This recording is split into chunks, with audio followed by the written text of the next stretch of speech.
Assalamualaikum warahmatullahi wabarakatuh. Perkenalkan, nama saya Solim Pratama. Saya akan menjelaskan mengenai uji binomial dalam mata kuliah biostatistik non-parametrik. Adapun outline yang akan saya bahas itu mengenai pengertian, selanjutnya mengenai hipotesis, selanjutnya mengenai cara menjawab hipotesis, dan yang keempat praktik SPSS, dan yang kelima adalah tanya jawab.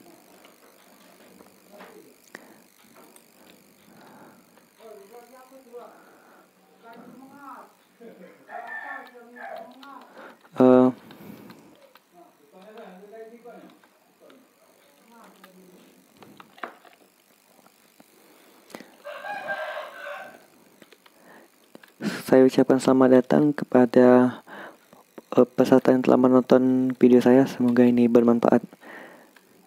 Nah, ini yang pertama, bahasa mengenai pengertian binomial. Nah, jadi saya menarik 4 kesimpulan ya tentang pengertian binomial. Ya, yang pertama itu binomial adalah alternatif uji T jika asumsi uji T tidak terpenuhi, yaitu asumsi normalitas data. Kemudian sampelnya ini kurang dari 250. Nah, dia bisa juga digunakan untuk menguji sampel apakah memiliki ciri yang sama dengan populasi. Nah, jadi uji binomial sendiri adalah sampel yang kita ambil itu dari populasi yang sama, kemudian kita ujikan dengan populasi. Nah, hasilnya itu saling mutually eksklusif. Nah, itu contohnya sehat, sakit, hidup, mati, sukses, gagal. Nah, uji binomial sendiri merupakan uji satu sampel ya. Nah, hipotesis. Uji binomial merupakan uji komparatif atau untuk melihat perbedaan dia. Jadi kan uji itu ada uji asosiatif untuk melihat hubungan, ada juga uji komparatif untuk melihat perbedaan. Nah, binomial sendiri merupakan uji komparatif. Nah, hipotesisnya sendiri ada satu sisi, ada juga yang dua sisi ya. Nah, kalau yang satu sisi itu ini dia ada kurang dari atau sama dengan atau lebih dari. Nah, sementara dua sisi itu dia ada sama dengan tidak sama dengan. Nah, seperti misalkan HO gagal tolak, maka tidak terdapat perbedaan yang bermakna. HO ditolak, ada perbedaan yang bermakna. Jadi yang kita simpulkan di sini adalah HO-nya. Kemudian cara menjawab hipotesis. Bagaimana cara kita untuk menjawab hipotesis? Nah, pada pembelajaran kali ini, pada presentasi kali ini, saya akan menunjukkan cara menjawab hipotesis menggunakan software ya. Jadi hipotesis ini bisa dijawab menggunakan hitung-hitungan manual atau menggunakan software. Banyak software yang bisa digunakan untuk menjawabnya. Pada kali ini saya menggunakan SPSS. Nah, caranya itu dengan melihat nilai signifikan. Signifikan ini kolom sig ini sendiri dia merupakan p-value yang diperoleh dari software SPSS. Nah, apabila nilai sig ini kurang dari alfa, maka HO ditolak. Nah, nilai alfa ini ditentukan oleh peneliti. Kemudian praktik SPSS ya. Silakan simak tutorialnya. Nah, ini contohnya. Seorang peneliti ingin mengetahui efektivitas sebuah merek masker terhadap pencegahan COVID-19. Dari 25 merek masker yang diteliti, terdapat 15 merek yang memiliki efektivitas rendah untuk menyaring virus corona. Dapatkah kita simpulkan dari data itu bahwa proporsi masker dengan efektivitas rendah dalam populasi bersangkutan lebih besar dari 0,5 dengan alfa 5%? Langsung saja kita buka SPSS-nya. Nah, ini ada datasetnya saya sudah siapkan. Ini bisa di-download. Yang pertama itu kita ini data view-nya ya.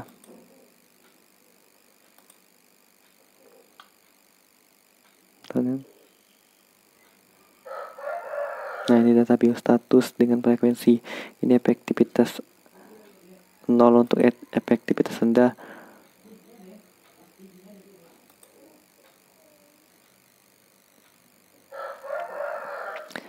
Dan 1 untuk efektivitas tinggi ya. Yang langkah pertama kita pilih data, kemudian kita weight case. Nah, ini adalah pembobotan. Nah, pembobotan ini dilakukan untuk peneliti yang menggunakan 2 variabel ya. Ini kan status dengan frekuensi. Itu yang sejauh ini saya tahu untuk 2 variabel pembobotan ini. Nah, kita pilih ini weight by hypotenuse frekuensi. Kita klik OK. Nah, kemudian kita kembali lagi ke data, kita pilih analyze non-parametric test. Kita pilih lagi si dialog, pilih binomial, kemudian kita masukkan satu sini, ini kita biarkan 0,5 ya, karena di soal tadi 0,5. Ini get from data, kita pilih option, centang deskripsi, klik OK, continue OK.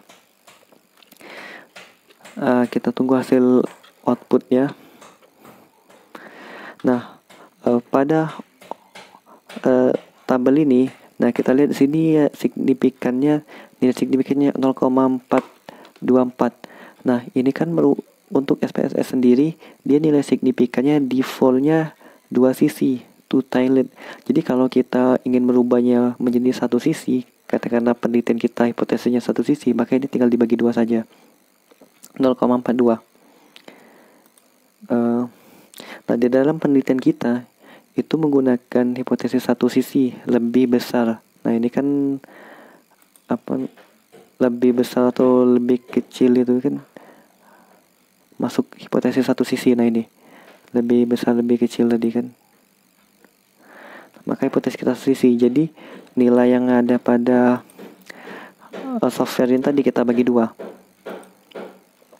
Nah, ini langsung pembahasannya. Nah, jadi pembahasannya begini, hipotesisnya itu HO itu dengan P kurang dari sama dengan 0 dan HA itu lebih dari 0,5. Nah, nilai P value pada software SPSS itu adalah 0,424. Ini tadi 2 sisi, maka kita bagi 2 untuk mendapatkan 1 sisi sesuai dengan hipotesis kita, yaitu 0,212. Nah, keputusannya adalah karena P value lebih dari alpanya kan 5%, jadi 0,05. Ini 0,02 lebih dari 0,05, sehingga kita gagal tolak HO.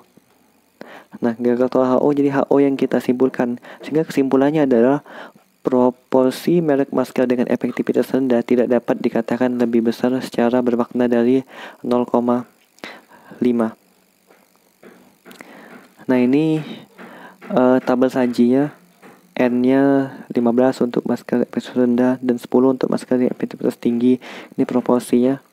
Ini P value-nya. Jadi dia tolak HO ya. Gagal tolak HO jadi dia. Sehingga HO-nya yang disimpulkan.